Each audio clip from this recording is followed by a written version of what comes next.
وذكر فإن الذكرى تنفع المؤمنين. ونعوذ بالله من شرور أنفسنا ومن سيئات أعمالنا.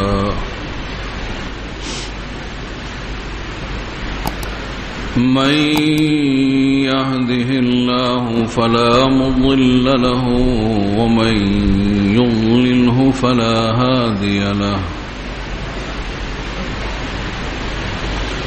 ونشهد أن لا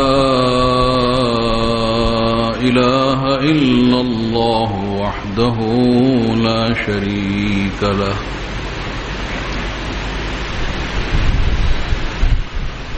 ونشهد أن سيدنا ونبينا ومولانا محمدا عبده ورسوله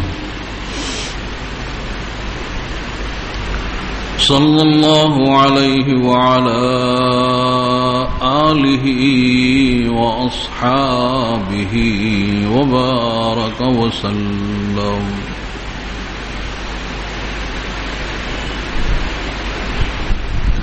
أما بعد فأعوذ بالله من الشيطان الرجيم. بسم الله الرحمن الرحيم.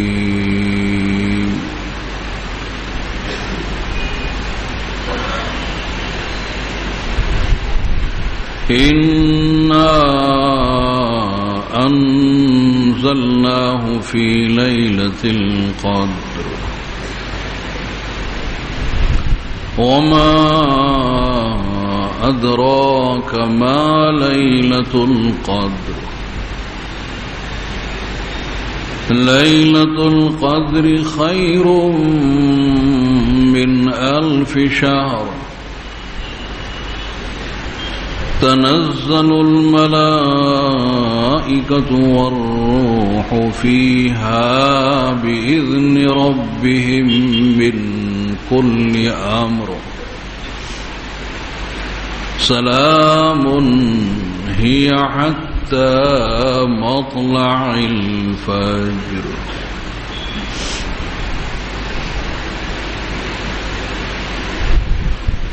بزرگان محترم اور برادران عزیز،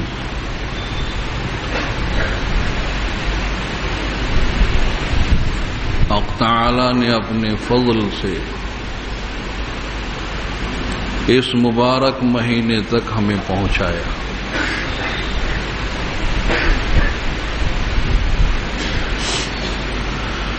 اور آج 27ویں شب ہے اور جمعہ کی شب بھی ہے اور ختم قرآن پاک کی شب بھی ہے.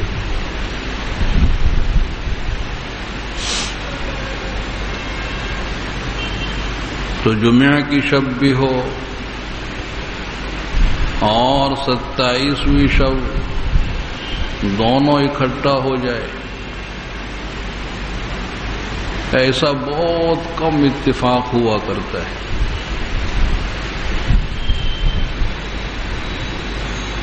لہذا کچھ بعید نہیں کہ حقیقتاً لیلۃ القدر ہو.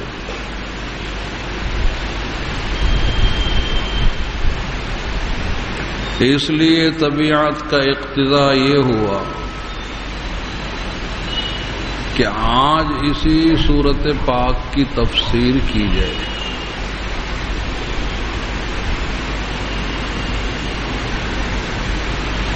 اور اس سے ہٹ کر کسی اور سورت پاک کی تفسیر کو جی نہیں چاہا.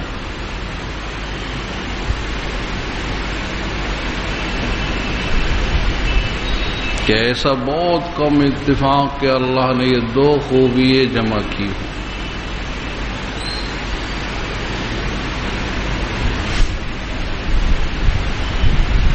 تو لیلۃ القدر یہ بڑی فضیلت والی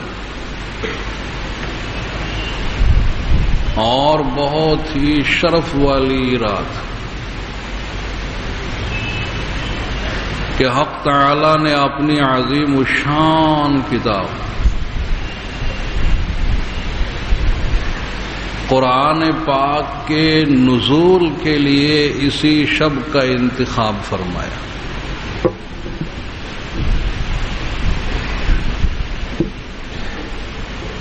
اور یہ اس رات کی سب سے بڑی فضیلت ہے کہ اللہ تبارک و تعالی نے قرآن کریم کے نزول کے لیے اس رات کا انتخاب فرمایا.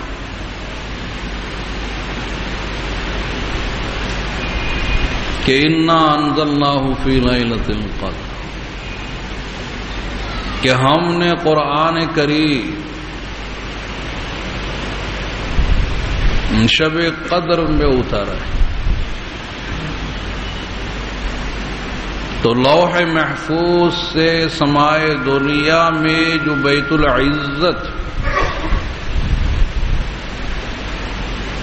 تو اسی شب میں پورا نزول ہو گئے.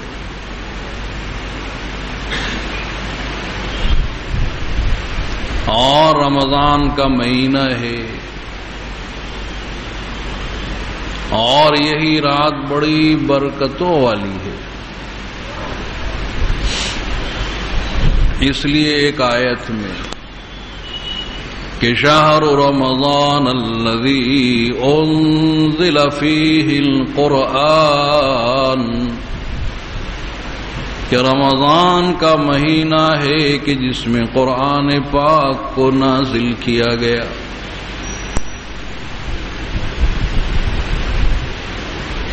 اور سورہ دخان میں ہے کہ انا انزلناہ فی لیلۃ مبارکہ، کہ ہم نے قرآن کریم برکت والی رات میں اتارا.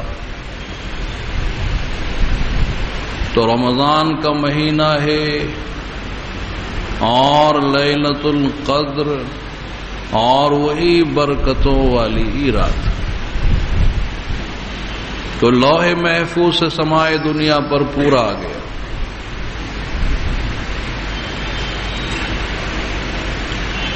اور ویسے حق تعالی نے آسمانی کتابوں کے نزول کے لیے اسی مہینے کا انتخاب فرمایا ہے کہ حضرت ابراہیم علیہ السلام پر جو صحیفے نازل ہوئے تو وہ رمضان کی پہلی تاریخ میں، یکم رمضان. اور حضرت موسیٰ علیہ السلام پر تورات نازل ہوئی تو وہ رمضان کی 6 تاریخ 6 رمضان.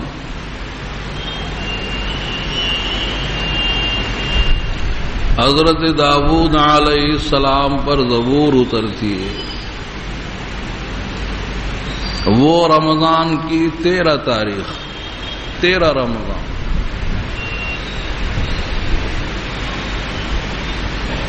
اور حضرت عیسیٰ علیہ السلام پر انجیل کا بائبل کا نزول ہوا 18 رمضان.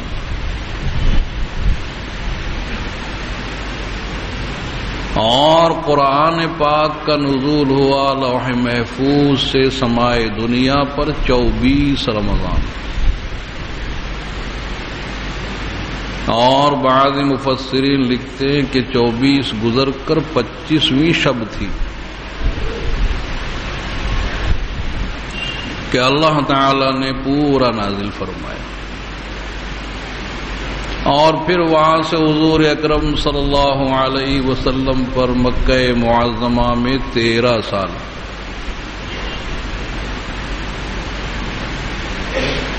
اور مدینہ منورہ میں 10 سال، 23 سال میں اس کا نزول ہوا. تھوڑا تھوڑا حسب ضرورت، کبھی کوئی چھوٹی سورت نازل ہو گئی، کبھی کچھ آیتیں نازل ہوئی.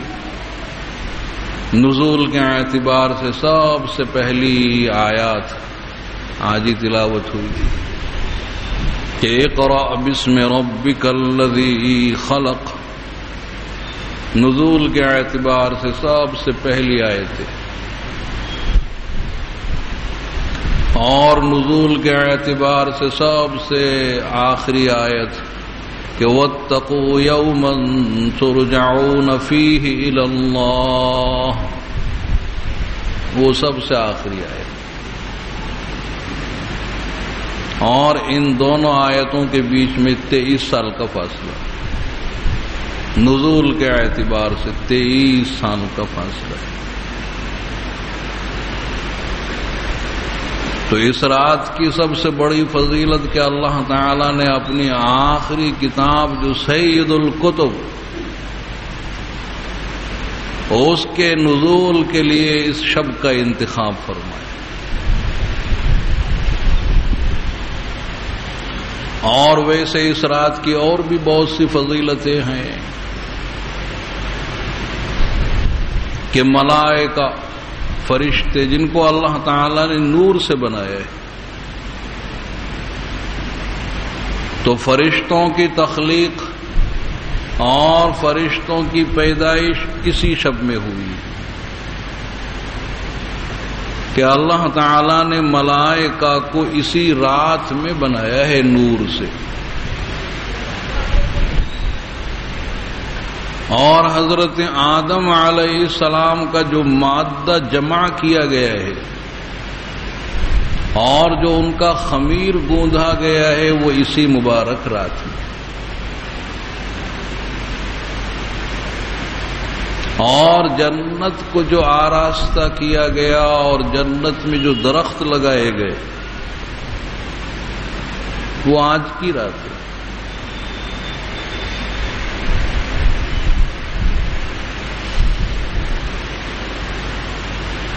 اور اس رات کی جو مخصوص فضیلت تو وہ تو حق تعالی نے اس صورت میں آگے خود بیان فرمائی کہ اس رات کی جو مخصوص فضیلت ہے اور جس کے لیے آپ اکٹھا ہوئے وہ اللہ نے خود ذکر فرمائی کہ وما ادراک ما لیلۃ القدر.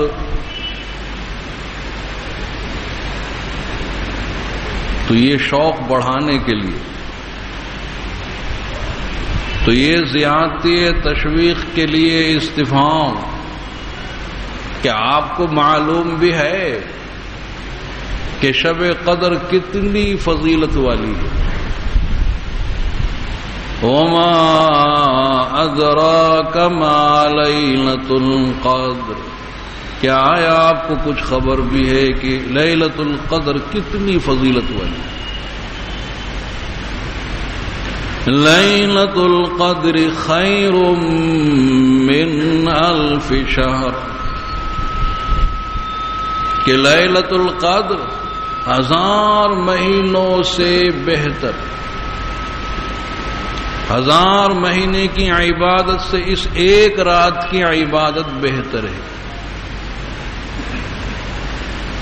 اور 1000 مہینوں کے ہوتے 83 سال 4 مہینے، 83 سال 4 مہینے.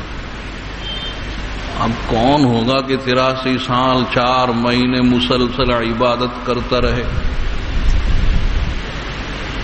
اور اس سے بہتر ہے اس ایک رات کی عبادت کہ لیلۃ القدر خیر من الف شہر. اور الف کا عدد اہل عرب کے یہاں یہ آخری عدد، اور ویسے اپنے ابھی اکائی دہائی سینکڑا ہزار،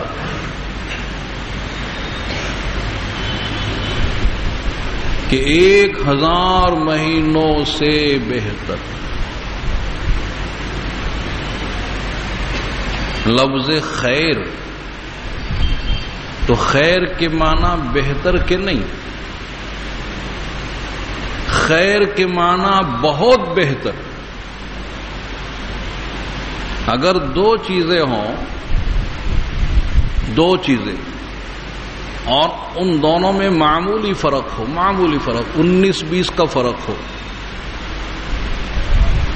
تو عربی زبان میں 20 کو خیر نہیں کہیں گے، 19 کے مقابلے میں 20 خیر نہیں، چونکہ معمولی فرق ہے۔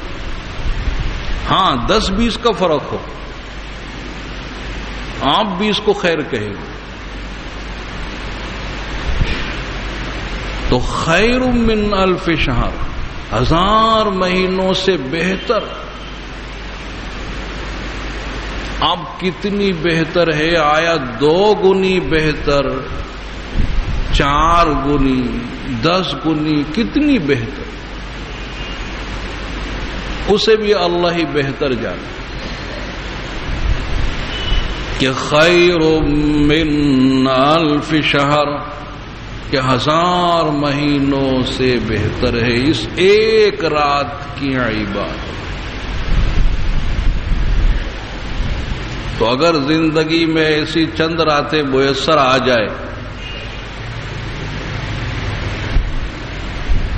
تو کتنے 100 سال کی عبادت سے بہتر۔ اور ہوئے ہیں اللہ کے بندے ایسے ہوئے ہیں کہ ان کا کہنا یہ ہے کہ بلوغ کے بعد سے، جوانی کے بعد سے اس رات کی عبادت کبھی فوت نہیں ہوئی۔ ایسے بھی اللہ کے بندے گزرے کہ بالغ ہونے کے بعد سے اس رات کی عبادت کبھی ناغا نہیں ہوئی۔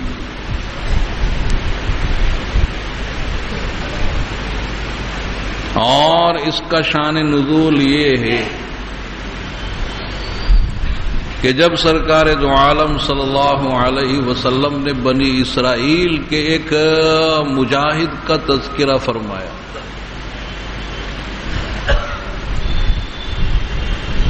کہ جو اللہ کے راستے میں ہتھیار بند ہو کر 1000 مہینے تک لڑتا رہا۔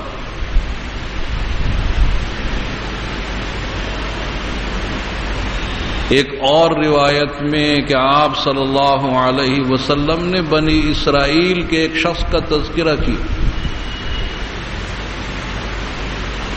کہ وہ ساری رات نماز پڑھا کرتا تھا، پوری رات اللہ کی عبادت میں، اور جہاں صبح ہوئی اس نے اپنے جسم پر ہتھیار سجائے اور اللہ کے راستے میں دن بھر جہاد۔ تو ساری رات عبادت میں، دن بھر جہاد میں، اور ایسے اس نے 83 سال گزار دی۔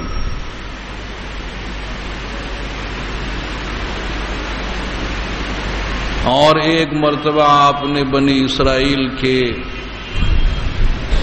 4 پیغمبروں کا تذکرہ کیا، حضرت ایوب علیہ السلام، حضرت زکریا علیہ السلام، حضرت حزقیل علیہ السلام، اور حضرت یوشع علیہ السلام۔ یہ تو اللہ کے نبی ہیں، معصوم ہیں، 80 برس اللہ کی عبادت کی ہے اور پل جھپکنے کے برابر اللہ کی معصیت، نافرمانی نہیں کی۔ تو صحابہ کرام کو رشک پیدا ہوا اور حضور کو بھی صدمہ ہوا کہ ہماری تو کل عمریں اتنی نہیں ہیں جو پہلے زمانے کے لوگوں کی عمریں ہوئی۔ حضرت نوح علیہ السلام کے بارے میں خود قرآن پاک میں ہے کہ فَلَبِثَ فِيهِمْ أَلْفَ سَنَةٍ إِلَّا 50 عَامًا، کہ 1000 سال میں 50 سال کم، 950 سال تک تبلیغ فرماتے رہے۔ 950 سال کا زمانہ تو تبلیغ کا ہے،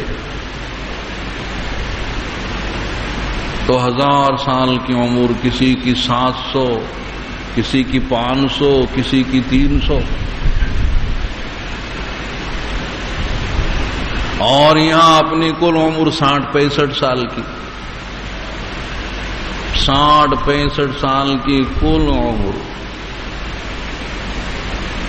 اور اگر روزانہ بھی صرف 8 گھنٹے سوئے، 8 گھنٹے سوئے اور عمر ہوئی 60 سال، تو گویا 20 برس تو سونے میں ہی نکل گئے۔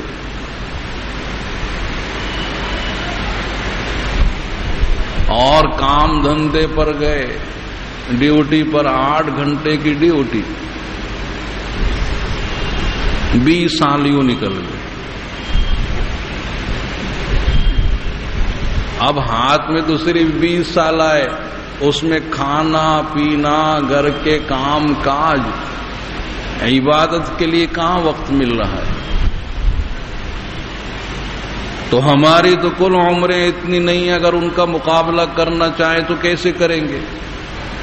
تو صحابہ کرام کو بھی بہت صدمہ ہوا اور حضور کو بھی بہت رنج و غم ہوا۔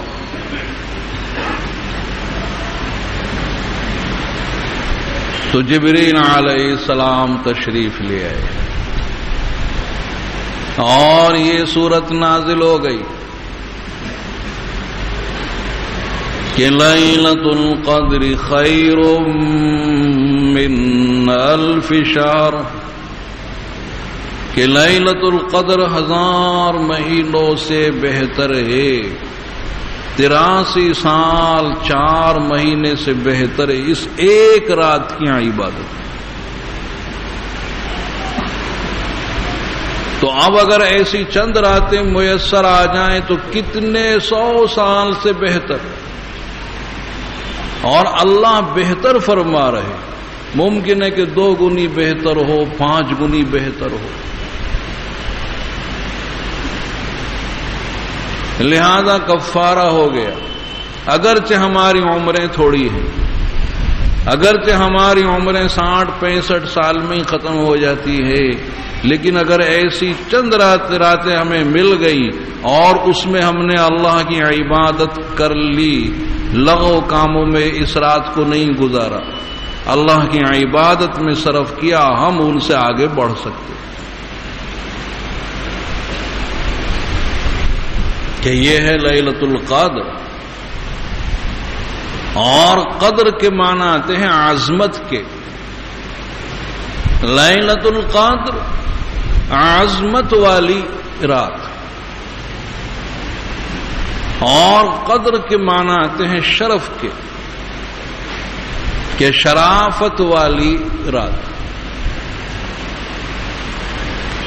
اور جس کو اس رات کی عبادت میسر آ گئی اور اس رات کو اس نے اللہ کی عبادت میں گزار لیا، وہ صاحب عظمت ہو گیا، وہ خود صاحب عظمت ہو گیا، وہ خود صاحب شرف ہو گیا اللہ کے یہاں۔ عظمت والی رات، شرافت والی رات،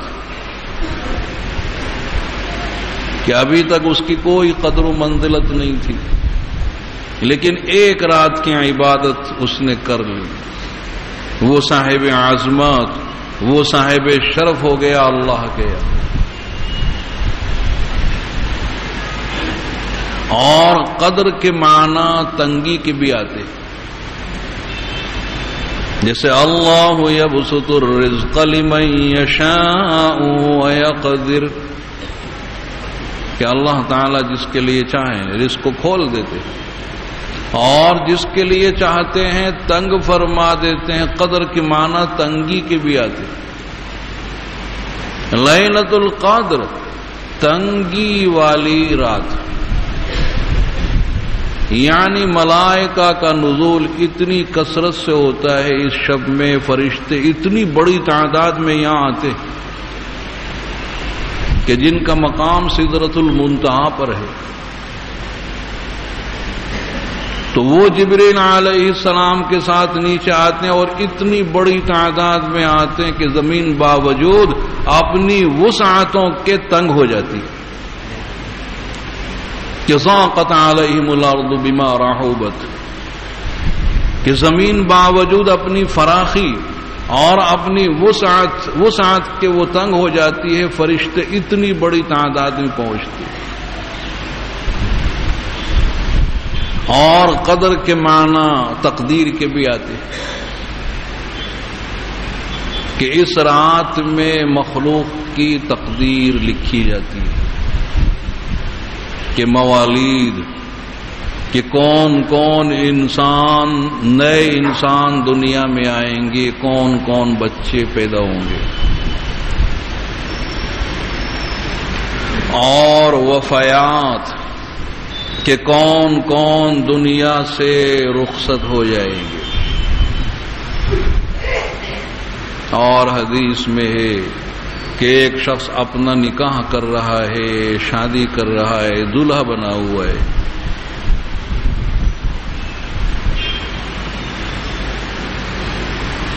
اور خرید و فروخت کر رہا ہے،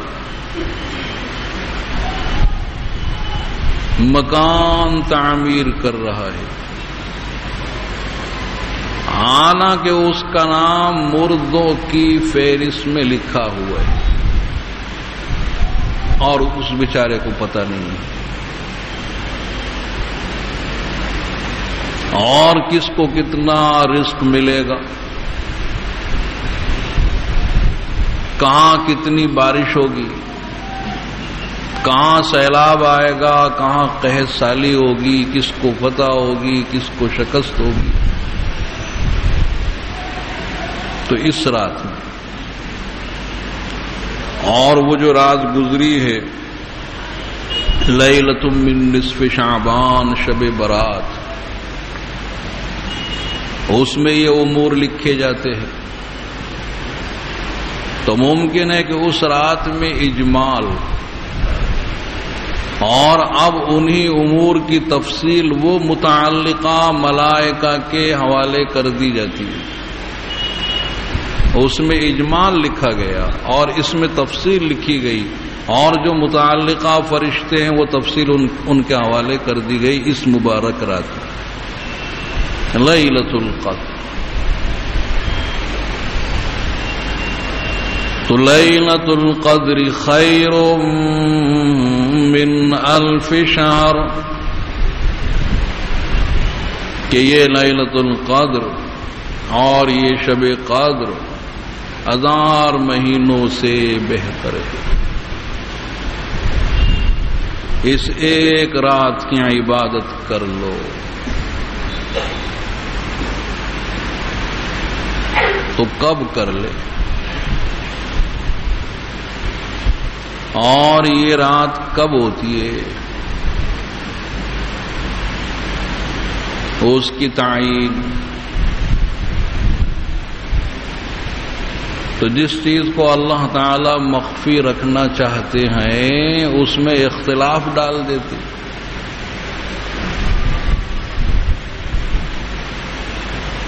جیسے جمعہ کے دن ایک ساعت، ایک گھڑی ہوتی ہے کہ جس میں جو دعا کی جائے وہ دعا قبول ہو جائے، اوپر پہنچ جائے، لیکن جمعہ کے دن وہ ساعت، وہ گھڑی کب ہوتی ہے، اختلاف ڈال دیا ہے۔ بہت سے اقوال ہیں، تقریباً 32 اقوال ہیں کہ وہ گھڑی کب ہوتی ہے۔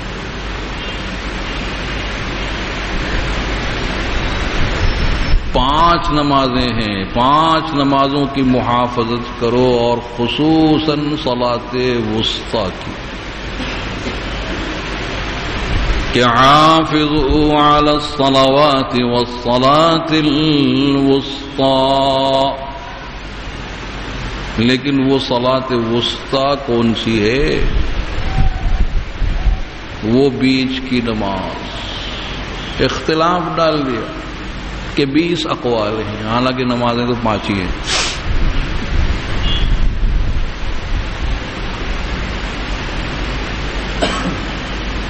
اور اسی طرح سے یہ لیلۃ القدر کب ہوتی ہے؟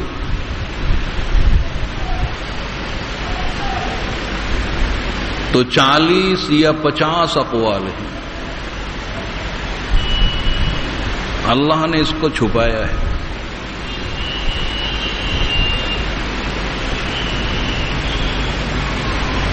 اللہ کی حکمت ہے کہ اللہ تعالی نے اس شب کو چھپانا چاہا کہ ہے تو ہمارے واسطے ہی. اور یہ امت محمدیہ کی خصوصیات میں سے پچھلی امتوں کو یہ شب نہیں دی گئی تھی. جمہور کی رائے یہی ہے کہ یہ امت محمدیہ کی خصوصیات میں سے کہ اللہ تعالی نے یہ شب ہمیں دی ہے، پچھلی امتوں کو نہیں دی. تو ہے ہمارے واسطے، دی ہے ہم کو، لیکن چھپائی ہے. جیسے بعض مرتبہ والدین ماں باپ بچے کے واسطے ہی کوئی چیز لے کر آتے، بچے کے واسطے کوئی کھلونا لے آئے یا کوئی مٹھائی لے آئے یا اور کوئی چیز لے آئے، اور پھر وہ چیز بچے کو ذرا سی دکھائی اور دکھا کر چھپا لی، کہیں کباڑ کے اوپر رکھ دی. اب بچہ صاحب وہ رو رہا ہے، مچل رہا ہے، اور اس کی وہ جو معصوم ادائیں ہیں، اس کی وہ معصوم ادائیں بڑی اچھی لگتی ہے، اور اسی لیے ماں باپ نے وہ چیز چھپائی ہے کہ اب دیکھو بچہ جو ہے وہ حرکت کرے گا، روئے گا، مچلے گا، اور صاحب رو رو کر مانگے گا، تو اس کی وہ معصوم ادائیں دیکھنے کی ہیں کہ اس کی وہ معصوم ادائیں بڑی اچھی لگتی ہے. تو اس طرح سے اللہ نے یہ شب چھپا لی کہ آپ دیکھو ہمارے بندے جو ہے وہ رو رو کر مانگیں گے، بجائے ایک رات کے کئی راتیں جاگیں گے. اور بعض مرتبہ ایسا ہوتا ہے کہ ماں باپ، بچہ تو باہر کھیل رہا ہے، کہیں سڑک پر روڈ پر کہیں کھیل رہا ہے، اور بلا کر وہ چیز دے دی.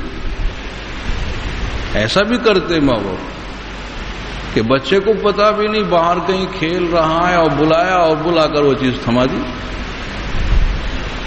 تو اللہ تعالیٰ بھی ایسے ہی کرتے ہیں کہ روزانہ 5 وقت مؤذن بلا رہا ہے، اللہ کا داعی بلا رہا، حالانکہ آپ بازار میں ہیں، دکان پر ہیں، دکان کھلی ہوئی ہے، اور اللہ کے داعی نے بلایا کہ آؤ نماز کی طرف، اور آپ آئے، نماز پڑھ لیا، اللہ نے نماز پر ثواب دے دیا کہ لو لے جاؤ، بلا کر دے دیا. تو اس کو اللہ تعالی نے چھپایا کہ یہ ہوتی ہے کب. تو مخفی رکھنے میں بڑی حکمت ہے. اگر تعین ہو جاتی کہ صاحب فلاں ہے، تو اب ہم 4-5 راتوں میں کاہے کو جاگتے؟ اسی ایک رات کو پکڑ لیتے کہ آپ سارے سال کی راتوں میں چھٹی، ایک رات عبادت کر لو 1000 مہینوں سے بہتر. اور بعض بندے ایسے ہوتے ہیں کہ باوجود تعین کے وہ معصیتوں سے رکتے نہیں ہیں، ان کی فطرت میں رکنا نہیں ہے. دیکھ لیجئے کتنے بندے ہیں اللہ کے کہ رمضان کا مہینہ اور روزے ہی نہیں رکھتے، اور آرام سے کھاتے پیتے، نماز نہیں پڑھتے، رمضان کے مہینے میں آخر عاشرے میں نماز نہیں، طاق راتوں میں نماز نہیں. اور صرف اتنا ہی نہیں کہ وہ طاعت نہ کرتے ہوں، عبادت نہ کرتے ہوں، بلکہ معصیت کرتے، گناہ کے کام کر رہے. کتنے ہیں کہ اس مبارک مہینے میں شراب پیتے، اور کتنے کہ اس مبارک مہینے میں اور طاق راتوں میں جوا کھیلتے ہیں، کیرم بورڈ کھیلتے ہیں. تو وہ معصیتوں سے رکتے نہیں، اور تعیین کے باوجود اگر وہ معصیتوں سے رکتے نہیں تو پھر اللہ کے عذاب کے آنے کا اندیشہ تھا. اللہ نے یہ تعیین اٹھا لی. حدیث میں ہے کہ سرکار دو عالم صلی اللہ علیہ وسلم باہر آئے کہ امت کو بتلا دیں کہ یہ شب کب ہوتی ہے. لیکن باہر دو آدمی جھگڑ رہے تھے. آپ نے فرمایا کہ میں آیا تھا تم کو بتلاؤں کہ وہ رات کب ہوتی، لیکن فلاں اور فلاں میں جھگڑا ہو رہا تھا، میں بھول گیا، بلا دیا گیا. لہذا اب اخیر عشرے کی طاق راتوں میں تلاش کرو، 9، 7، 5 میں تلاش کرو. تو اگر اخیر سے لے تو وہ ہوگی 29ویں، 27ویں اور 25ویں شب.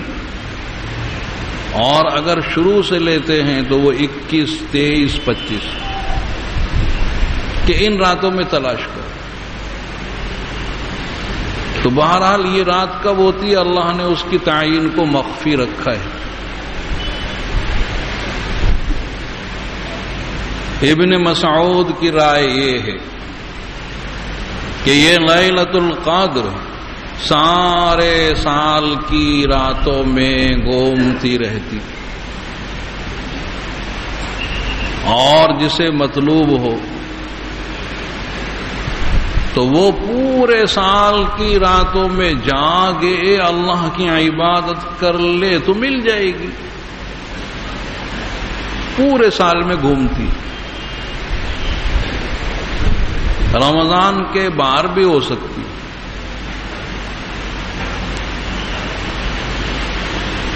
تو اب پورے سال کی محنت چاہیے. اب اتنی محنت تو کون کرے گا؟ زیادہ امکان رمضان کا ہے. تو اب 355 راتوں کو چھوڑ دو.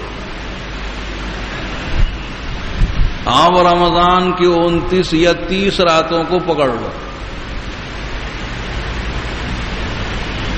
اور جس نے ان راتوں میں محنت کر لی، جاگ لیا، اللہ کی عبادت کر لی، مل جائے گی. 1 مہینہ ہے، صرف 1 مہینہ رمضان کا مہینہ ہے 29، بہت تو 30. ان راتوں میں جاگ رمضان. جیسے حضور اکرم صلی اللہ علیہ وسلم نے ایک مرتبہ اعتکاف فرمایا رمضان کے پہلے عشرے کا، اور اسی رات کی تلاش میں. پھر آپ نے اعتکاف کو بڑھایا اور درمیانی عشرے کا بھی آپ نے اعتکاف فرمایا. اور جب وہ درمیانی عشرہ بھی پورا ہو رہا ہے، رمضان کی 20 تاریخ، آپ نے فرمایا کہ جو میرے ساتھ معتکف وہ اعتکاف کو اور بڑھائے. اس لیے کہ لیلۃ القدر کی تلاش میں میں نے اعتکاف کیا تھا، اور مجھے دکھلایا گیا ہے کہ وہ آگے ہے، اور میں سجدہ کر رہا ہوں پانی اور مٹی میں، کیچڑ میں سجدہ کر رہا ہوں. وہ رات ہے. حضرت انس جو راوی ہیں وہ کہتے ہیں جب آپ دن میں ارشاد فرما رہے تھے آسمان بالکل صاف، بادل کا ایک ٹکڑا بھی تو نہیں تھا، اور وہ 21ویں شب ہے. تو صحابہ نے اعتکاف بڑھا دیا. تو گویا اس سال آپ نے پورے مہینے کا اعتکاف فرمایا. 21ویں شب تھی اور رات کو بارش ہوئی. ہم مسجد نبوی کی چھت، وہ بھی اس زمانے کی کھجور کی شاخیں ہیں، پتے ڈال دیے ہیں، دھوپ بھی تو چھن کے آتی. اس زمانے میں دھوپ آتی تھی چھن کے، اور آج اے سی کی ہوا آتی چھن کے. اور آج تو ایسی چھت ہے وہاں فولڈنگ کہ صاحب دوپہر کو آپ دیکھو تو چھت ہے دوپہر کو، رات میں دیکھو چھت غائب، آسمان دکھتا ہے، وہ خود سے ہٹ جاتی ہے۔ ایسی چھت ہے جو بیچارے نئے ہوتے ہیں، جب چھت کو دیکھتے نا چلتا ہوا تو گھبرا جاتے، عورتوں کے حصے میں چل پڑی، اور ویسے عورتیں بیچاری ہوتی ہیں ناقصات عقل، بگدڑ مچ گئی کہ یہ کیا چھت گر رہی ہے کیا، حالانکہ چھت گر نہیں، وہ چل رہی تھی ایسی چھت ہے۔ اور اس زمانے میں چھت ایسی تھی کہ وہ دھوپ چھن کے آتی ہے تو وہ تو سارا پانی نیچے ٹپکا، اور جو فرش ہے تو وہ کوئی ٹائلز تھوڑی بچھے ہوئے تھے، مٹی کا ہے، تو نیچے کیچڑ ہو گئی۔ جب آپ نے فجر کی نماز پڑھائی اور آپ نے سجدہ کیا تو وہ کیچڑ آپ کی پیشانی اور ناک پر، تو صحابہ کرام سمجھ گئے کہ جو شب گزری ہے وہ لیلۃ القدر تھی۔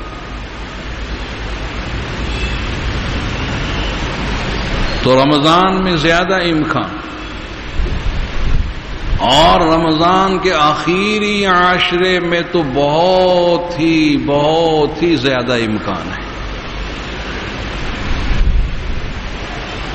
اب تو وہ 29-30 راتیں بھی نہیں رہ گئی، اب تو رہ گئی صرف 9 یا 10 راتیں، کہ رمضان کے آخری عاشرے میں زیادہ امکان ہے۔ ان 10 راتوں کو پکڑو، اور ان 10 راتوں کو اللہ کی عبادت میں گزارو۔ بہترین طریقہ اعتکاف کا یہ ہے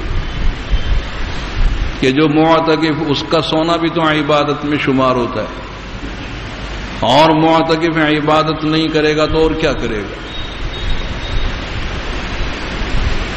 تو اگر اس رات کو حاصل کرنا ہے تو بہترین طریقہ اعتکاف کا کہ آدمی معتکف ہو جائے، گھر کے مشاغل سے دور، مسجد میں ہے، اللہ کے گھر میں ہے، نماز پڑھ رہا ہے، عبادت کر رہا ہے۔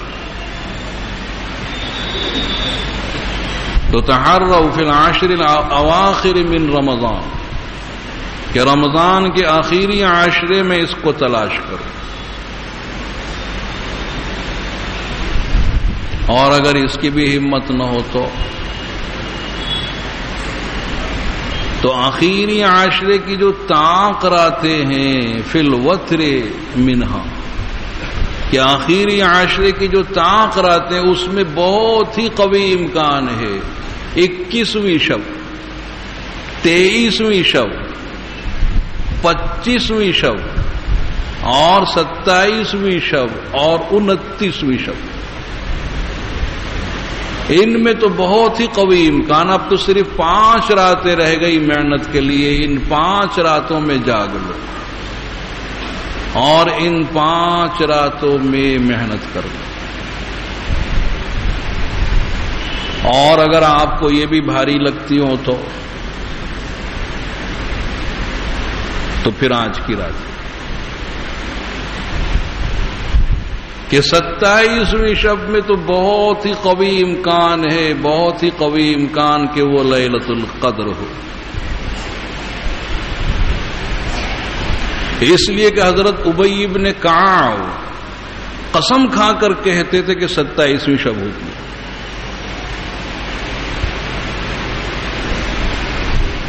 اور حضرت امیر معاویہ رضی اللہ عنہ کی روایت میں کہ 27ویں شب ہوتی ہے۔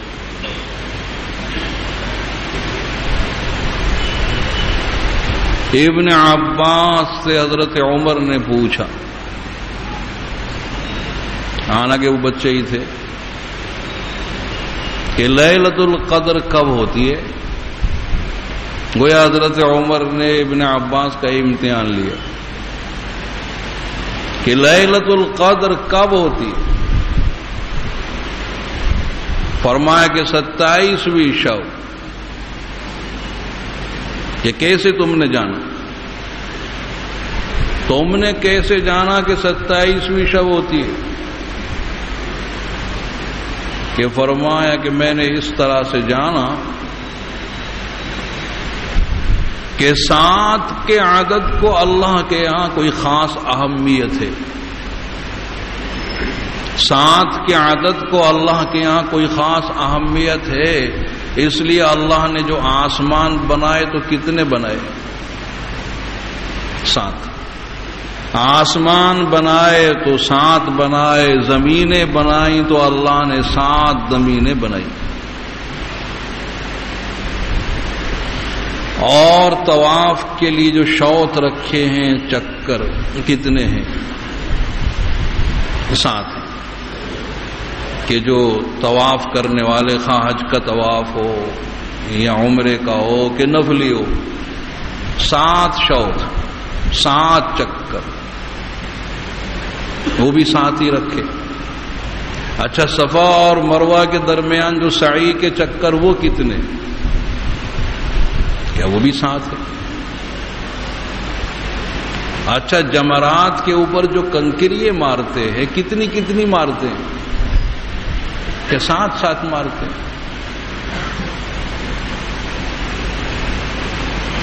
اور جو انسان کی تخلیق ہوئی ہے تو وہ 7 دور سے گزارا گیا ہے. کہ ثم خلقنا النطفة علقة فخلقنا العلقة مضغة فخلقنا المضغة عظاما فكسونا العظام لحما ثم أنشأناه خلقا آخر فتبارك الله أحسن الخالقين. اور ابن عباس کی یہ روایت اسی آیت کے تحت معرف القرآن میں ہے، اسی آیت کے تحت. تو انسان کی تخلیق 7 دور سے گزر کر. اچھا انسان کی غذائیں کتنی ہیں؟ تو انسان کی غذائیں بھی اللہ نے 7 ہی رکھی ہے. اور وہ آیت کل پڑھی گئی تھی کہ فَأَنبَتْنَا فِيهَا حَبًّا وَعِنَبًا وَقَضْبًا وَزَيْتُونًا وَنَخْلًا وَحَدَائِقَ غُلْبًا وَفَاكِهَةً. اور آگے ہے وَأَبًّا. تو ابا کے معنی آتے ہیں گھاس چارے کے. تو ابا تو جانوروں کی غذا ہے، ابا کو اٹھا کر بیل کے آگے ڈال دو. تو 7 غذائیں اللہ نے انسان کی غذائیں بھی 7 رکھی ہے. تو معلوم ہوا کہ 7 کے عدد کو اللہ کے یہاں کوئی خاص اہمیت. تو اب جو پہلے عشرے ہیں 2 اس میں تو امکان نہیں، تیسرے عشرے میں امکان ہے. تو اب ہم 20 کے اوپر 7 کو بڑھائیں گے. تو جب ہم 20 کے اوپر 7 بڑھائیں گے تو کتنے ہوئے؟ 20 اور 7 27. حضرت عمر حیران رہ گئے کہ ایسا استدلال تو میرے ذہن میں بھی نہیں آیا کہ 27ویں شب ہوتی. اور بعض مفسرین نے لکھا ہے کہ 27ویں شب کا امکان یوں بھی ہے کہ لیلۃ القدر میں 9 حروف ہے. اور اس صورت میں 3 جگہ آیا ہے کہ لیلہ، لام، یا، لام اور تا، یہ 4 حرف ہو گئے. اور القدر میں الف، لام، قاف، دال، را 5. تو 4 اور 5 9. اور 3 جگہ آیا ہے 9 یا 27ویں شب. تو 27ویں شب میں تو بہت ہی زیادہ امکان کہ یہ مبارک رات ہو. اس ایک رات میں اللہ کی عبادت کر لو. تو آج تو 27ویں شب بھی ہے اور جمعہ کی شب بھی ہے. اور آج ہی حفاظ نے ختم بھی کیا ہے تو ختم قرآن پاک کی شب بھی ہے. اسی رات میں قرآن اترا اور اسی رات میں یہاں ختم کر دیا. لوح محفوظ سے سمائے دنیا پر تو آیا اور یہاں حفاظ نے اسے پورا بھی کر دیا.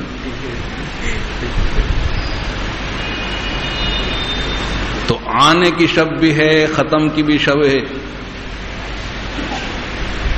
تو اس لیے قوی امکان ہے کہ یہی ہو.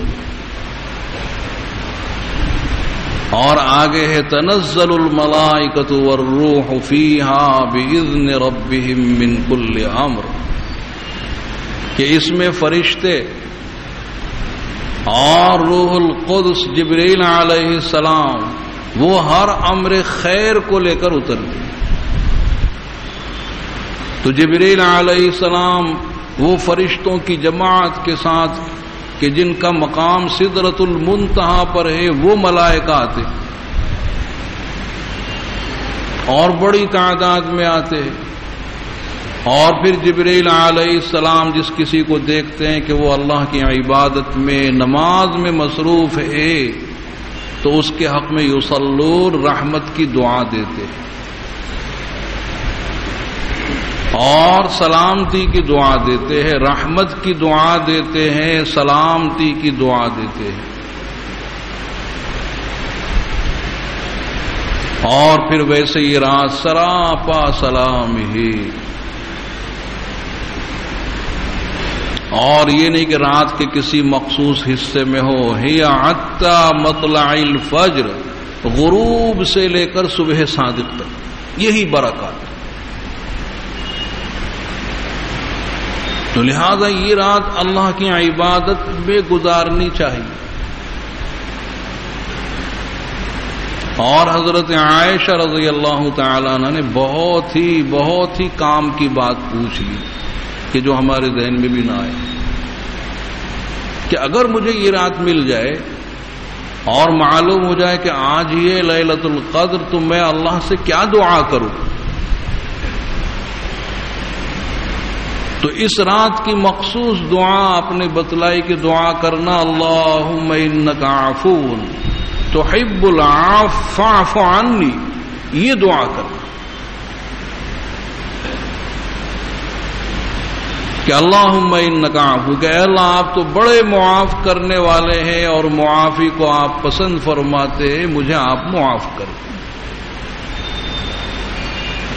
اور رہی اس رات کی علامات، تو علامات کے در پہ نہیں ہونا چاہیے، بہت سی علامتوں کا تعلق تو اہل کشف سے ہے،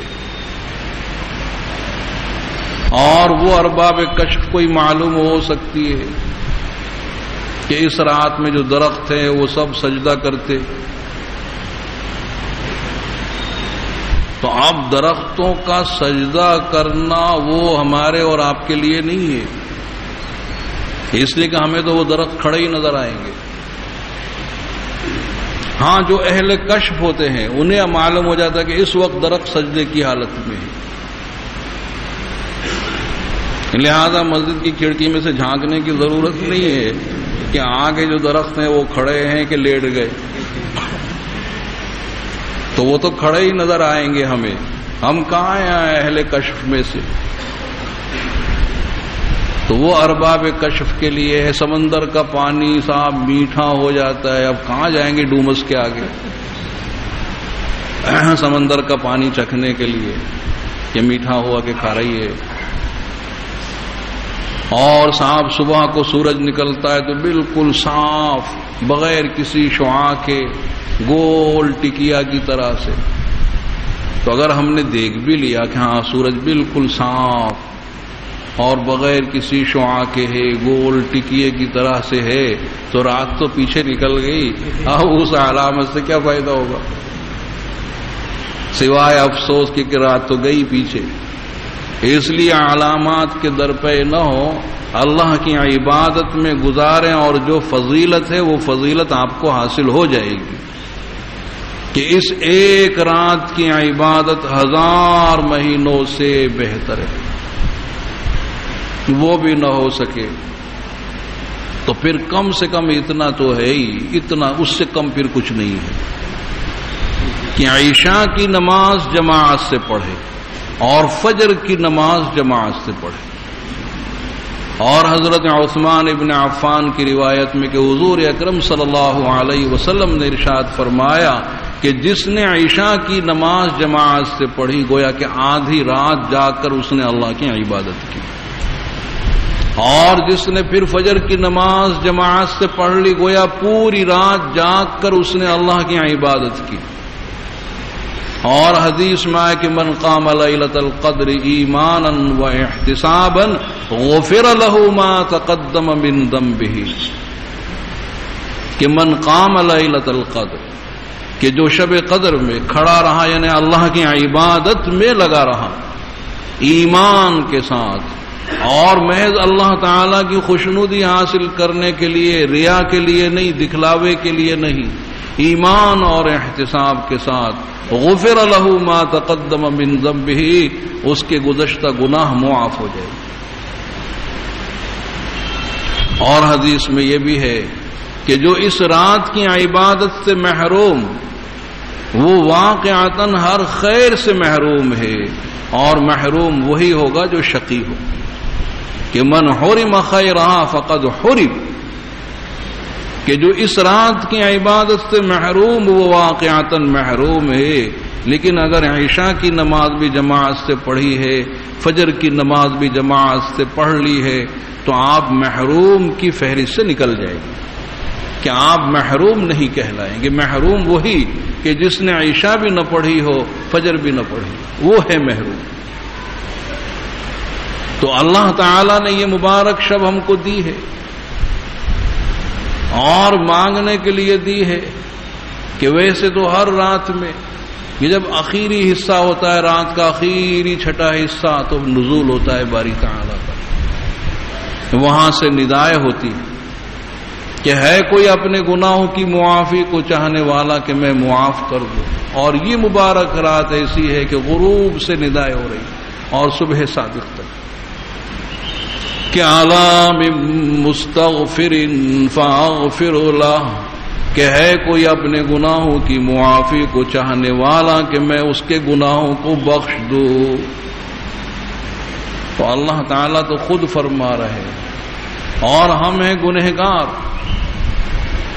لہذا ہمیں چاہیے کہ ہم اپنے گناہوں کی معافی چاہیں، اللہ تعالیٰ ہمارے گناہوں کو بخش دے گا۔ أَلَا مِن مُسْتَرْزِقٍ فَأَرْزُقُهُ، ہے کوئی روزی کو ڈھونڈنے والا کہ میں اس کو روزی دوں۔ کوشش کرتے ہیں، کوشش کرنی بھی چاہیے، لیکن اللہ سے مانگے، روزی دینے والے اللہ ہے۔ أَلَا مِن مُبْتَلًى فَأُعَافِيهِ، کہ ہے کوئی بیمار کہ میں اس کو شفا دوں۔ علاج معالجہ کرتے ہیں، کرنا چاہیے، لیکن اس رات میں اللہ سے مانگنا چاہیے کہ اللہ تعالی ہمارے مریضوں کو شفا دے۔ تو اس مبارک رات میں اپنے حق میں اللہ سے دعا کریں، اور امت کے حق میں دعا کریں کہ آج امت کس حالت سے گزر رہی، اور جو لوگ اپنے کاروبار میں مشغول ہیں، کھانے پینے میں، کاروبار میں مشغول میں، اور گھر آئے اور بیوی بچوں میں مشغول ہو گئے، انہیں احساس نہیں ہوتا کہ اس وقت ہم پر کیا حالات گزر رہے ہیں۔ اور جن کی نگاہ عالم کے حالات پر، دنیا کے حالات پر، ہم جانتے ہیں کہ ہمارے کتنے نوجوان بلا وجہ قید و بند کی صعوبتوں میں ہیں،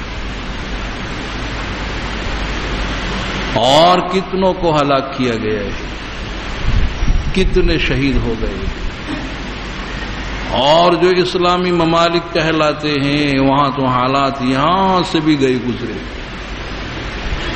کہ گھر میں سو رہے ہیں اور اوپر سے صاف، جوان، بوڑھے، بچے، عورتیں، سب ہلاک۔ اب جو ہلاک ہو گئے وہ تو خیر شہید ہو گئے، اور کتنے تو زخمی ہو کر معذور ہو گئے، ہمیشہ کے لیے اپنے ہاتھوں اور پیروں سے محروم ہو گئے۔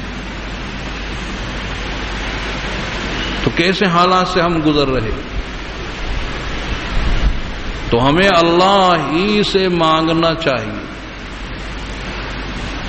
اور جو ہماری دعائیں اوپر نہیں جاتی ہیں، حالانکہ ہم مانگتے ہیں، رو رو کر مانگتے ہیں، اور پھر ہماری دعائیں اوپر نہیں پہنچتی ہے، تو حدیث میں آیا ہے کہ کتنے ایسے کہ پراگندہ بال ہیں، خستہ حال ہیں، اور مسافر ہیں، اور ہاتھ اٹھا اٹھا کر دعائیں مانگتے ہیں کہ یا رب یا رب، لیکن مطعمہ حرام، مشربہ حرام، ملبسہ حرام، فانا یستجاب لہ، کہ ان کا کھانا حرام، پینا حرام، لباس حرام کا ہے، تو دعائیں کہاں سے قبول ہوں؟ تو آج ہم دیکھیں کہ جو ہمارے حالات ہیں تو جائز ناجائز حلال حرام کا فرق اٹھ چکا ہے. ہم یہ دیکھتے کہ مال آنا چاہیے، انکم ہونی چاہیے، چاہے جائز یا ناجائز. اور جب حرام لقمہ پیٹ میں اتر گیا تو دعائیں کہاں سے قبول ہوں گی؟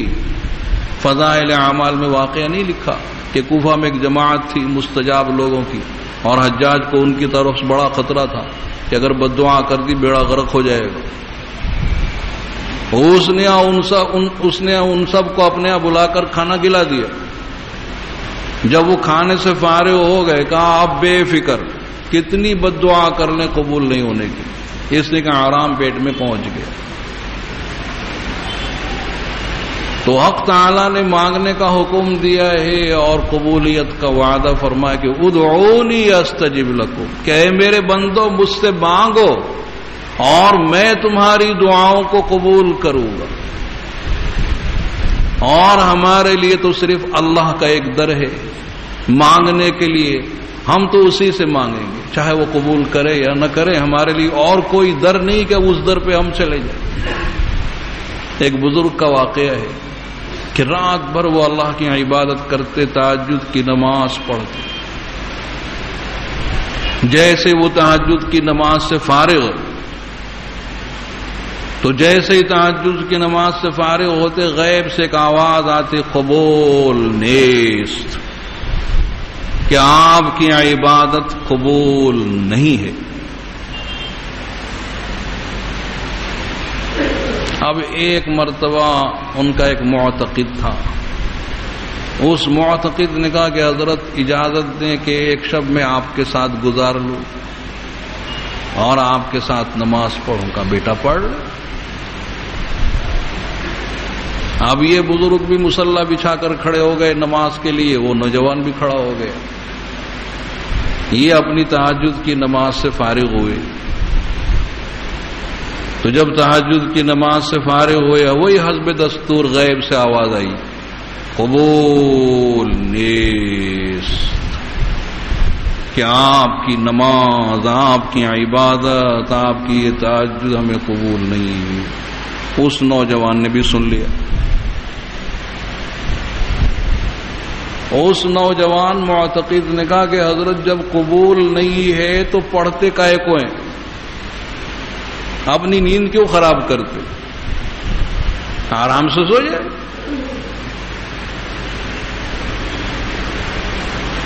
تو فرمایا کہ بیٹا یہ آواز میں آج نہیں 40 سال سے سن رہا ہوں، آج نہیں 40 سال سے یہ آواز میں سن رہا ہوں. میرا کام عبادت کرنا ہے، قبول کرنا نہ کرنا یہ اللہ کا کام ہے.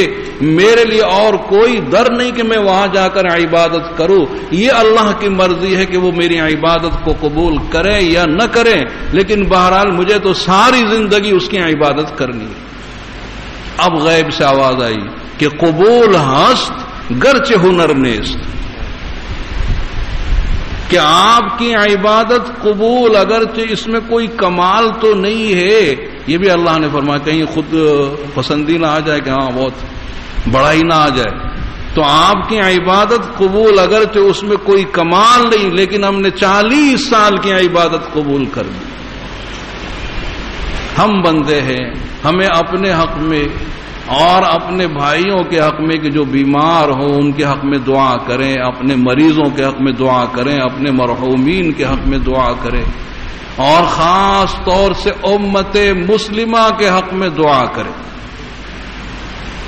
کہ اللہ تعالی امت مسلمہ کو اس ذبوں حالی سے نکالے اور اللہ تعالی اس امت مسلمہ کی مدد فرمائے، تائید فرمائے. اللہ تعالی ہماری حفاظت فرمائے، ہمارے مردوں کی، عورتوں کی، بوڑھوں بچوں کی، اللہ سب کی حفاظت. اور اللہ تعالیٰ اس امت مسلمہ کو عزت بخشے، غلبہ عنایت فرمائے، اور جو ظالم ہے اور جو اسلام کے مخالف اور صاحب وہ اپنی پوری طاقت لگا رہے ہیں اسلام کو مٹانے کے لیے، تو اللہ تعالیٰ اپنی وہ سنت قائم فرمائے کہ جو اللہ تعالیٰ نے امم سابقہ کے لیے اپنی سنت قائم کی تھی کہ نمرود جیسے ظالم بادشاہ کو صرف مچھر سے ہلاک کیا ہے، فرعون کو سمندر میں لے جا کر غرق کیا ہے، تو اللہ تعالیٰ ان ظالموں کا حشر وہی فرمائے کہ جو سابق میں ظالموں کا حشر ہوا تھا۔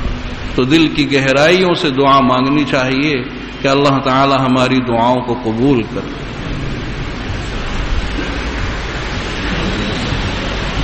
آج تو رکعات کی بہت ہی کثرت ہے، اور اگر میں پڑھوں تو میرے پڑھنے سے اللہ تعالیٰ زیادہ جانتے ہیں کہ لکھنے والے کون ہیں۔ میں اتنا نہیں جانتا جتنا اللہ جانتے کہ یہ لکھنے والے کون ہیں، کون کون ہیں، اور انہیں کیا کیا شکایتیں ہیں۔ مجھ سے بہتر اللہ جانتے ہیں کہ ان کی کیا شکایتیں ہیں، اور اللہ تعالیٰ ان کی شکایتیں اور ان کی تکالیف کو دور کرنے پر قادر ہیں۔ تو حق سبحانہ و تعالیٰ یہ سب جنہوں نے یہ رقعے دیے ہیں اور بڑی امیدوں کے ساتھ دیے ہیں، اللہ تعالیٰ جو انہوں نے لکھا ہے ان کی جائز مرادوں کو پورا فرمائے، اور جو شکایتیں ہوں اللہ تعالیٰ ان کی شکایتوں کو دور فرمائے۔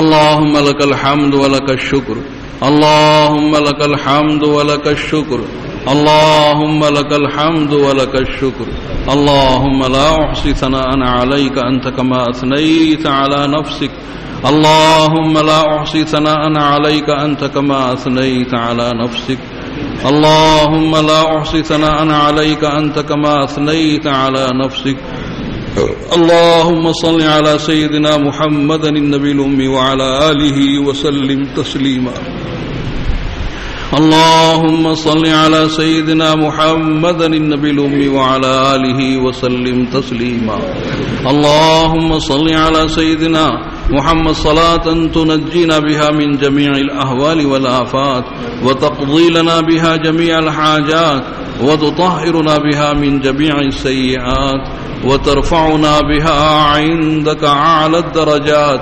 وتبلغنا بها أقصى الغايات من جميع الخيرات في الحياة وبعد الممات إنك على كل شيء قدير. ربنا آتنا في الدنيا حسنة وفي الآخرة حسنة وقنا عذاب النار. ربنا لا تزغ قلوبنا بعد إذ هديتنا وهب لنا من لدنك رحمة إنك أنت الوهاب. ربنا إنك جامع الناس ليوم لا ريب فيه إن الله لا يخلف الميعاد. اللهم يا مقلب القلوب ثبت قلوبنا على دينك وعلى طاعتك، واعف عنا واغفر لنا وارحمنا، أنت مولانا فانصرنا على القوم الكافرين. ربنا لا تجعلنا فتنة للقوم الظالمين ونجنا برحمتك من القوم الكافرين. رب اغفر وارحم وأنت خير الراحمين. ربنا هب لنا من أزواجنا وذرياتنا قرة أعين واجعلنا للمتقين إماما. ربنا إننا ظلمنا أنفسنا وإن لم تغفر لنا وترحمنا لنكونن من الخاسرين. ربنا اغفر لنا ولإخواننا الذين سبقونا بالإيمان ولا تجعل في قلوبنا غلا للذين آمنوا ربنا إنك رؤوف رحيم.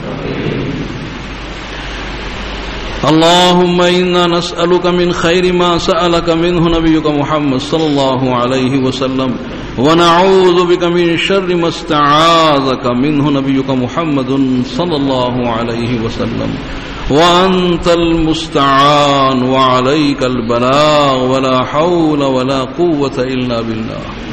اللهم زدنا ولا تنقصنا وأكرمنا ولا تهنا وأعطنا ولا تحرمنا وآثرنا ولا تؤثر علينا وارض عنا وارضنا.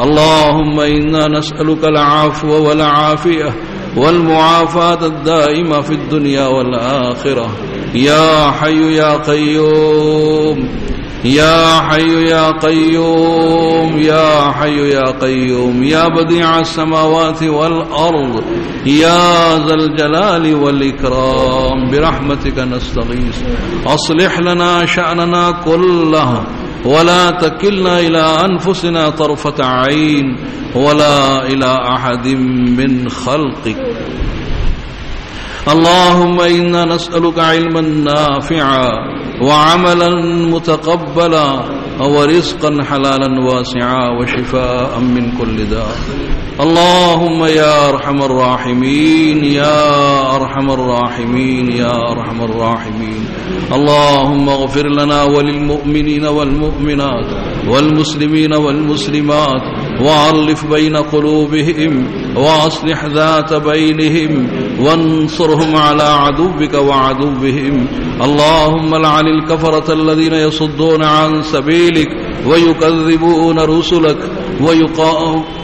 ويكذبون رسلك ويقاتلون أولياءك اللهم خالف بين كلمتهم اللهم شتت شملهم اللهم فرق جمعهم اللهم دمر ديارهم اللهم اجعل تدميرهم في تدبيرهم اللهم خذهم أخذ عزيز مقتدر اللهم إنا نجعلك في نحورهم ونعوذ بك من شرورهم اللهم أنزل بهم بأسك الذي لا ترده عن القوم المجرمين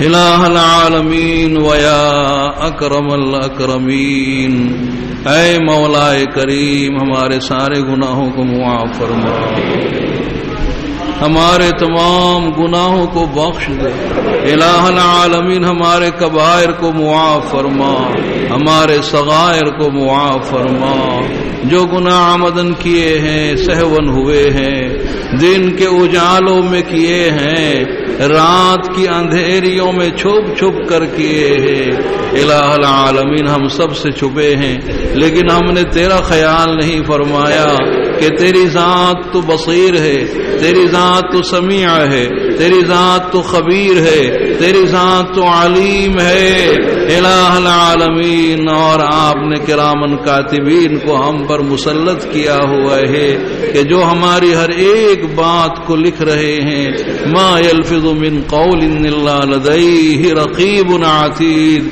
کہ جہاں منہ سے کوئی بات نکلی فوراً انہوں نے گرفت میں لے لی اور تحریر میں وہ لے آئے الہ العالمین ہمارا کوئی چھوٹا سا بھی عمل وہ لکھنے سے خالی نہیں گیا ہے مثقال ذرہ خواہ وہ شر ہو یا خیر ہو الہ العالمین ہر ایک ہمارا عمل لکھا ہوا ہے الہ العالمین ہمارے خلاف بولنے کے لیے گواہی دینے کے لیے ہمارے اعضاء خود تیار ہو جائیں گے الہ العالمین زمین کے وہ حصے بول پڑیں گے جہاں ہم نے معصیتیں کی ہیں جہاں ہم نے گناہ کیے ہیں الہ العالمین ہماری ساری زندگی گناہوں میں گزر گئی ہے الہ العالمین آپ کے فرائض کو چھوڑا واجبات کو ترک کیا سنتوں کو چھوڑا نوافل کا تو پوچھ نہیں کیا ہے الہ العالمین جو اوامر اور جو بجا لانے کے کام تھے وہ چھوڑے ہیں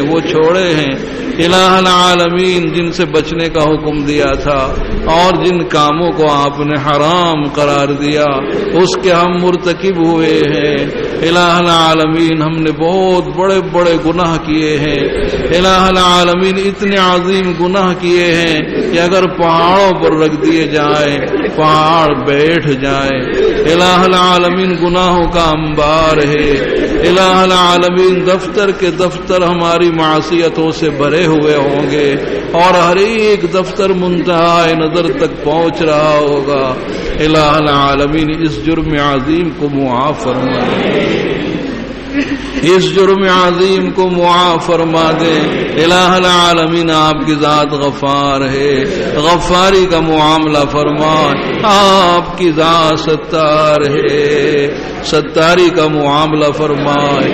اے وہ ذات پاک کہ جو ارحم الراحمین ہے، رحم کا معاملہ فرما دے، رحم کا معاملہ فرما دے۔ الہ العالمین ہم اپنی مغفرت کی تجھ سے بھیک مانگتے ہیں۔ الہ العالمین ہم ایک ادنا سائل ہیں، بھکاری ہیں اور تیرے در پر آئے ہیں۔ الہ العالمین ہمارے لیے آپ کے در کے سوا کوئی در نہیں ہے، آپ کے در کے سوا کوئی در نہیں۔ اگر آپ نے اپنے در سے ہمیں دھتکار دیا تو ہم کہاں جائیں گے؟ ہمارے لیے کون سا در ہے کہ اس در پر جا کر ہم ہاتھ پھیلائیں؟ اے وہ ذات پاک کہ جو ارحم الراحمین ہے، اے وہ ذات پاک کہ جس نے رحمت کے 100 حصے کیے، 99 حصے اپنے پاس رکھے، ایک ہی حصہ تقسیم کیا ہے اور آخرت میں وہ ایک حصہ بھی 100 حصوں میں شامل ہو جائے گا۔ اے وہ ذات پاک، اے وہ ذات پاک کہ جس نے اپنے عرش کے اوپر لکھا ہوا ہے کہ میری رحمت میرے غصے پر سابق رہے گی۔ الہ العالمین رحم کا معاملہ فرمائے، ستاری کا معاملہ فرمائے، غفاری کا معاملہ فرمائے۔ الہ العالمین ہمیں معاف کر دے، ہمیں بخش دے۔ الہ العالمین آپ نے اپنے فضل و کرم سے اس مبارک مہینے تک ہمیں پہنچا دیا۔ الہ العالمین ورنہ کتنے ہمارے دوست احباب کہ جو پچھلے رمضان میں تھے، ہمارے ساتھ بولتے تھے، گفتگو کرتے تھے، ہنسی مذاق کرتے تھے، انہیں معلوم نہیں تھا کہ ان کا نام مردوں کی فہرست میں لکھا ہوا ہے۔ اس رمضان کے آنے سے پہلے وہ گزر گئے، اپنی قبروں میں جا پہنچے ہیں۔ الہ العالمین آپ نے اپنے فضل سے ہمیں زندہ رکھا اور اس مبارک مہینے تک پہنچا دیا۔ روزے رکھنے کی توفیق نصیب فرمائی۔ الہ العالمین یہ آپ کے فضل سے ہے، تراویح پڑھنے کی توفیق نصیب فرمائی، یہ آپ کے فضل سے ہے۔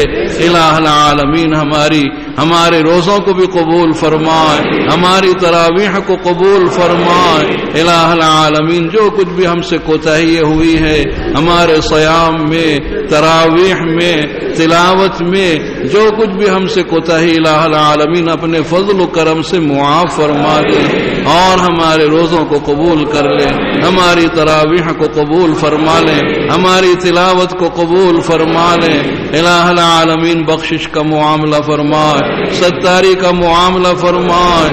الہ العالمین ہم جانتے ہیں کہ وہ وقت دوڑا چلا آ رہا ہے کہ ہماری روح وہ ہمارے جسم سے پرواز ہو جائے گی اور ہمارا جسم بے حس اور بے حرکت ہو جائے گا، اور ہمارے دوست رشتہ دار وہ ہمیں غسل دے رہے ہوں گے، غسل میت دے رہے ہوں گے، اور ہم بے حس بے حرکت ہوں گے۔ وہ جس طرح سے چاہیں کروٹ بدل دے، ہم میں اتنی بھی طاقت نہیں ہوگی کہ ہم کروٹ پلٹ سکے۔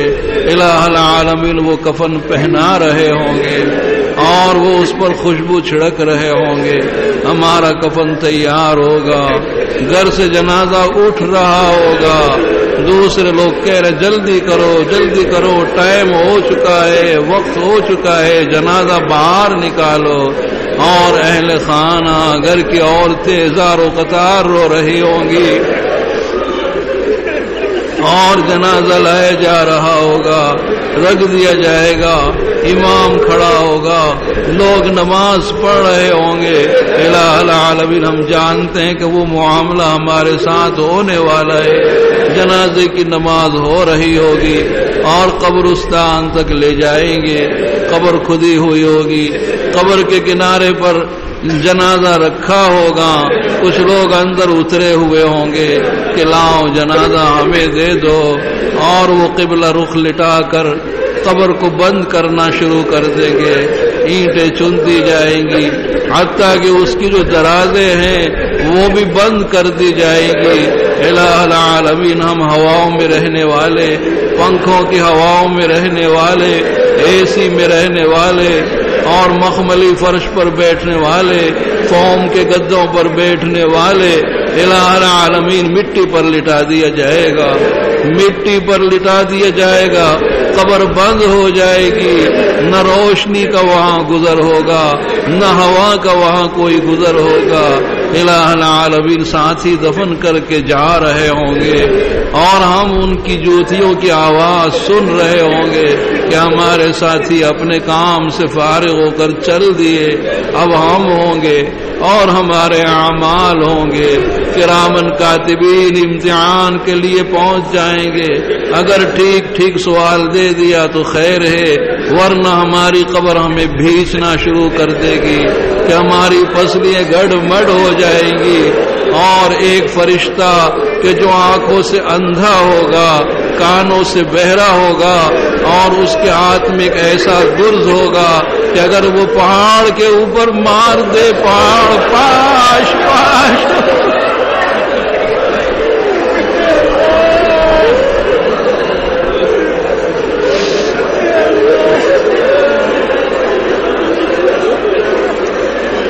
وہ ہمیں مار رہا ہو، ہم چیخ رہے ہوں گے۔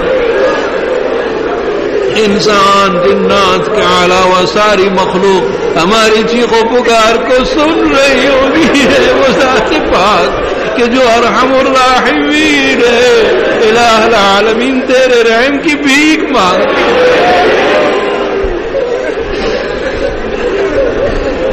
کہ اگر آپ عذاب دینے پر آئے، عذاب دینے پر آئے، ہم تو تیرے بندے چون و چرا نہیں کر سکتے، معاف فرمائے تو آپ غالب ہیں، حکمت والے ہیں۔ الہ العالمین رحم کا معاملہ فرمائے، قبر میں رحم کا معاملہ فرمائے۔ الہ العالمین یہ قبر کی منزل، پہلی منزل بہت ہی سخت ہوتی ہے۔ سیدنا حضرت عثمان تو اتنا روتے تھے کہ ان کی داڑھی تر ہو جایا کرتی تھی، آنسوں سے بھیگ جاتی تھی کہ یہ منزل بہت سخت منزل ہے۔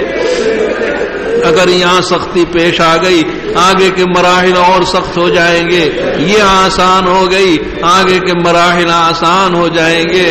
الہ العالمین اس منزل کو آسان فرما دے، اس منزل کو آسان فرما دے۔ الہ العالمین مرتے وقت کلمہ نصیب فرما دے، مرتے وقت کلمہ نصیب فرما دے، اپنی رضا نصیب فرما دے۔ موت آئے، ایسی حالت میں موت آئے کہ آپ ہم سے راضی ہو، ہم آپ سے راضی ہو۔ الہ العالمین رضا کی حالت میں موت آئے۔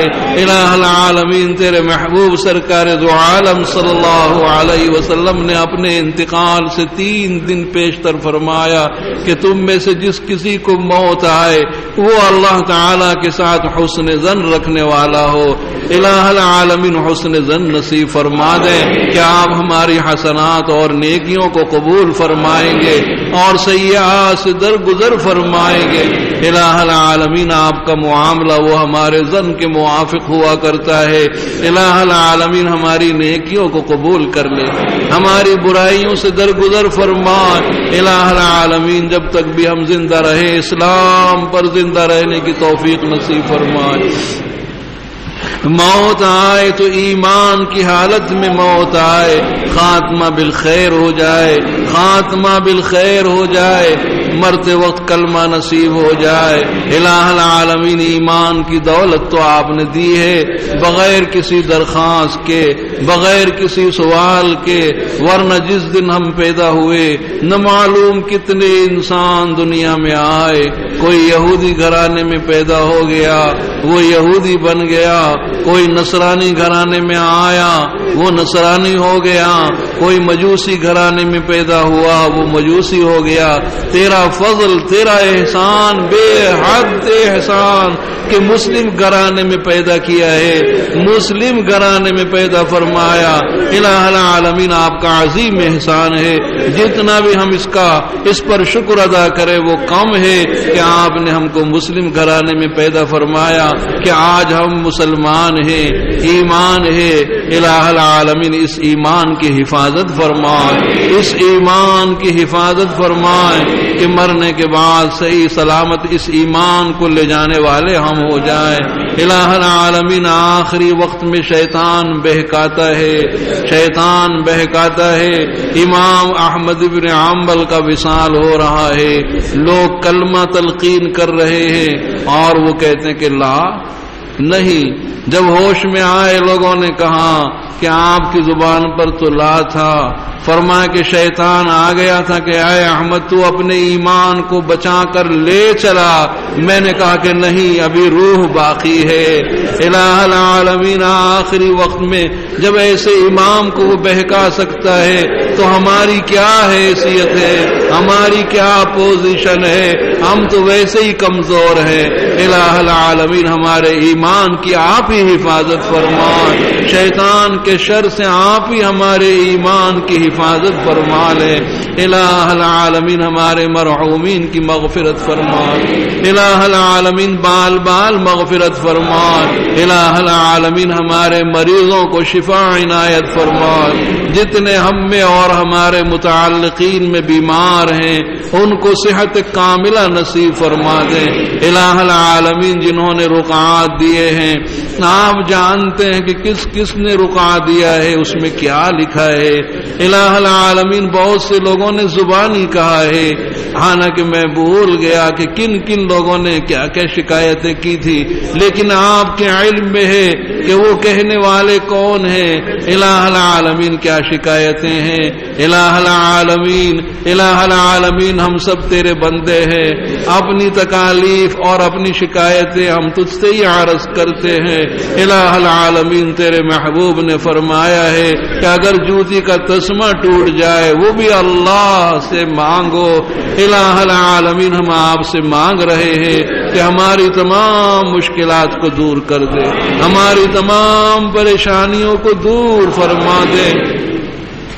الہ العالمین جو بے روزگار ہیں برسر روزگار بنا دے، جو مقروض ان کو قرضوں سے سبکدوش فرما دے، اور جو بے اولادیں متمنی ہیں ان کو نیک صالح اولاد عنایت فرمائے، جن کی اولادیں نافرمان ہیں اپنی اولاد کی جانب سے نالا ہے، الہ العالمین ان کی اولاد کو مطیع بنا دے، فرما بردار بنا دے، اپنے والدین کے لیے خدمت گزار بنا دے اور انہیں متقی بنا کر والدین کو امام بنا دے۔ الہ العالمین ہماری اولاد کی بری خصلتوں کو دور فرما دے اور ان میں اوصاف حمیدہ پیدا فرما دے۔ الہ العالمین ہم ان کو تیری عبادت پر لگا ہوا دیکھیں کہ ہماری آنکھیں ٹھنڈی ہو جائے۔ الہ العالمین انہیں متقی بنا دیں کہ ہمیں متقین کا امام بنا دیں۔ الہ العالمین جن کے ہاں اولاد جوان رشتوں کے لیے پریشان ان کے لیے بہترین رشتے بھیج دے۔ الہ العالمین جو مکانوں کی تنگیوں میں ہیں کہ بیٹے جوان ہو گئے، شادی کے لائق ہو گئے، گھر نہیں ہے، الہ العالمین غیب سے ان کے لیے گھروں کا انتظام فرمائے۔ الہ العالمین، الہ العالمین ہم اس وقت بہت مظلوم بنے ہوئے ہیں، الہ العالمین مقہور ہیں، الہ العالمین ظلم و ستم کا نشانہ بنے ہوئے ہیں، الہ العالمین ہماری نصرت فرمائے، ہماری مدد فرمائے۔ جو قید و بند کی صعوبتوں میں ہے بلا وجہ ان پر جھوٹے مقدمات عائد ہیں، الہ العالمین غیب سے رہائی کی صورتیں پیدا فرمائے۔ الہ العالمین، الہ العالمین جو مظلوم ہیں ان کی نصرت فرمائے، مدد فرمائے۔ الہ العالمین ہماری حالت تو وہ ہے کہ جیسے چھوٹا بھائی ہو اور بڑا بھائی اس پر ظلم کر رہا ہو، وہ از خود انتقام اور بدلہ لینے پر قادر نہ ہو، وہ مچل کر اپنے باپ سے کہتا ہے کہ میرے بڑے بھائی نے مجھے مارا ہے، مجھے زخمی کر دیا ہے، باپ ہی تو اس کی طرف سے انتقام اور بدلہ لیتا ہے۔ الہ العالمین آج ہماری حالت یہی ہے کہ ہم مظلوم ہیں، از خود انتقام لینے پر قادر نہیں ہیں، ہم نے تیری جناب میں ہاتھ پھیلائے ہیں۔ الہ العالمین ہاتھ پھیلانے والوں میں بہت لوگ ہیں اور ایسے لوگ، ایسے بوڑھے سفید ریش بوڑھے تہجد گزار لوگ بھی ہیں، الہ العالمین معصوم بچے بھی ہیں، اور صالح نوجوان بھی ہیں، ہماری مائیں بہنیں بھی ہیں۔ الہ العالمین ہم نے تیرے دربار پر ہاتھ پھیلا دیے ہیں، ہمارے لیے تیرے در کے سوا کوئی در نہیں ہے۔ الہ العالمین آپ نے ہمیشہ مظلومین کی نصرت فرمائی ہے، مظلومین کی آہوں کو آپ نے بادلوں کے اوپر اٹھا لیا ہے، آسمان کے دروازے کھل جاتے ہیں۔ الہ العالمین ہم بھی تو مظلوم ہیں، اور الہ العالمین ہمارے کتنے ہی بچے یتیم بنا دیے گئے ہیں، ہماری کتنی بہنیں بیوہ ہو گئی ہے۔ الہ العالمین کتنے والدین کے سامنے ان کے معصوم بچے تڑپ تڑپ کر خون بہہ بہہ کر مر گئے ہیں۔ الہ العالمین ہم بہت ہی مظلوم ہیں، بہت ہی مظلوم ہیں، اور ہم کس کو کہیں؟ کوئی ہماری فغاں سننے والا نہیں ہے، کوئی ہماری آہیں سننے والا نہیں ہے۔ الہ العالمین، الہ العالمین ہماری بدعمالیوں کی بنا پر یہ ہماری آہیں بادلوں کے اوپر نہیں پہنچتی ہیں، آسمان کے دروازے نہیں کھلتے ہیں، آپ کی طرف سے کوئی نصرت نہیں آتی ہے۔ الہ العالمین، الہ العالمین اس وقت ہم بہت مظلوم ہیں۔ الہ العالمین بادلوں کے اوپر اٹھا لے، آسمان کے دروازوں کو کھول دے، ملائکہ میں ایک تیل کا مچ جائے۔ الہ العالمین آپ بھی فرما دیں کہ میں مظلومین کی ضرور نصرت کروں گا، اگرچہ مصلحتاً کچھ تاخیر ہو جائے۔ الہ العالمین ہماری تمام پریشانیوں کو دور فرمائے، ہماری حفاظت فرمائے، ہمارے ملکوں کی حفاظت فرمائے، شہروں کی حفاظت فرمائے، ہمارے ایمان کی، جان کی، مال اور عزت آبرو کی حفاظت فرمائے، مردوں اور عورتوں کی حفاظت فرمائے، بوڑھوں اور بچوں کی حفاظت فرمائے، ہر سمت سے حفاظت فرمائے، ہر جہت سے حفاظت فرمائے۔ الہ العالمین ہمارے عقائد کو درست کر دے، الہ العالمین ہماری عبادات کو صحیح فرما دیں اور قبول کر لیں، ہمارے معاملات کو صحیح کر دے۔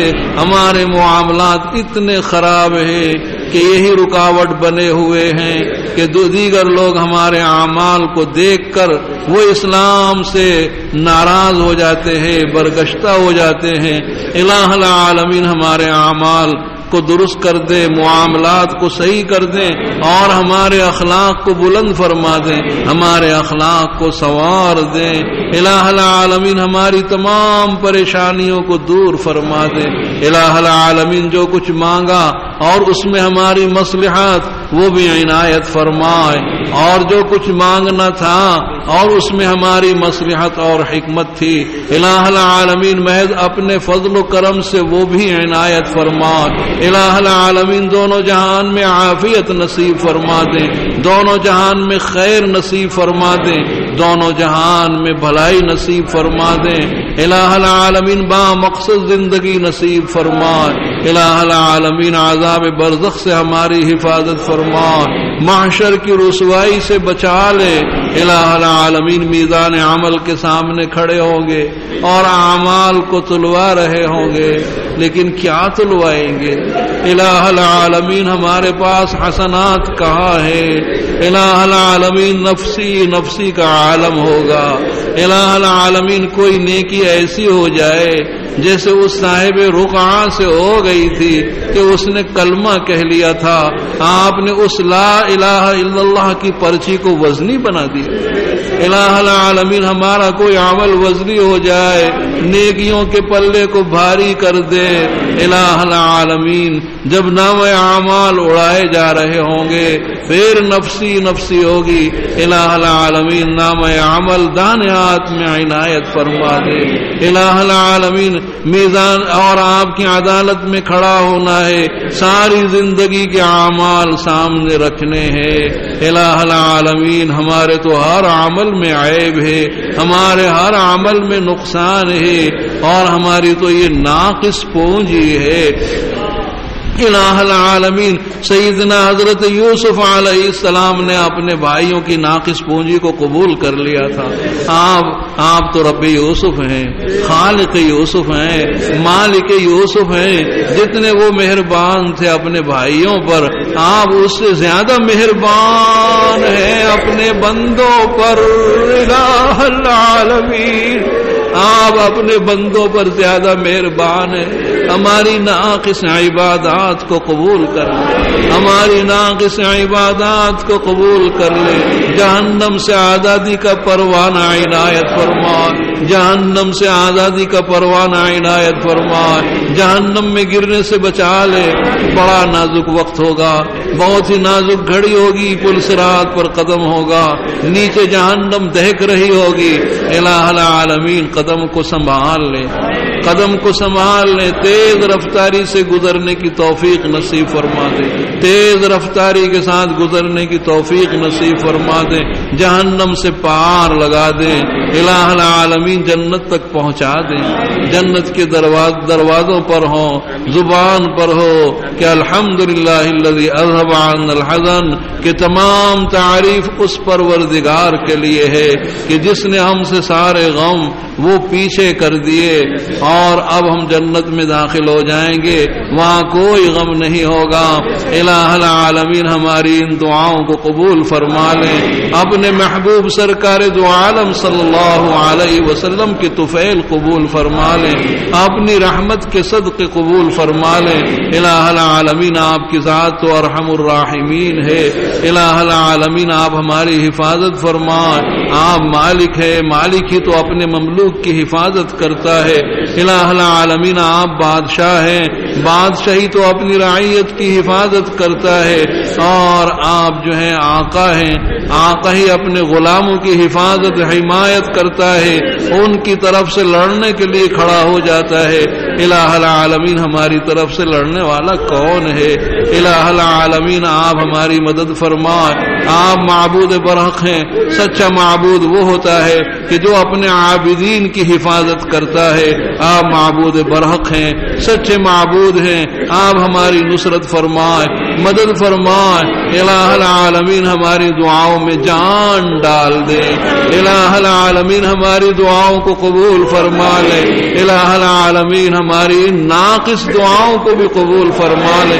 اپنے محبوب سرکار دو عالم صلی اللہ علیہ وسلم کی طفیل ہماری ان ناقص دعاؤں کو قبول فرما لے.